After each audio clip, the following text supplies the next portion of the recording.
કરીશું।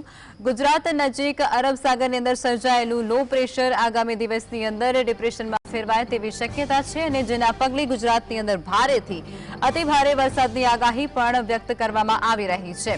અરબી સમુદ્રની અંદર પૂર્વ અને મધ્ય ભાગ ઉપરાંત દક્ષિણ કોંકણ નજીક લો પ્રેશર સર્જાયું છે અને જે આવતીકાલ સાંજ સુધીની અંદર ડિપ્રેશનમાં ફેરવાઈ શકે છે, જેના પગલે સુરત, તાપી, વલસાડ, ડાંગ, નવસારી, અમરેલી, ભાવનગરના ભાગોની અંદર ભારે વરસાદની આગાહી થઈ છે।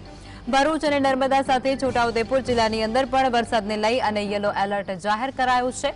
તો અમદાવાદ અને ગાંધીનગરની અંદર પણ હળવાથી મધ્યમ વરસાદ સાથે વીજળીના કડાકા અને 30 થી 40 કિલોમીટર પ્રતિ કલાકની ઝડપે પવન ફૂંકાવાની શક્યતા રહેલી છે। આ ઉપરાંત રાજકોટ, જૂનાગઢ અને કચ્છ જેવા સૌરાષ્ટ્રના જિલ્લાઓની અંદર પણ હળવાથી મધ્યમ વરસાદની આગાહી થઈ છે। તો હવામાન વિભાગે આવતીકાલ સાંજ સુધીમાં દરિયાકાંઠે પાછા ફરવાની સૂચના આપી છે।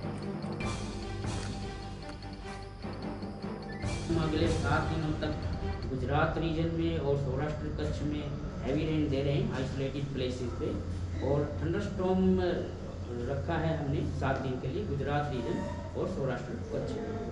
कोस्टल वार्निंग में भी हमने दिया है, फिशरमैन को एडवाइज किया जाता है कि वो समुद्र में न जाए और जो गहरे समुद्र में गए हुए हैं वो कल शाम तक वापस लौट जाए।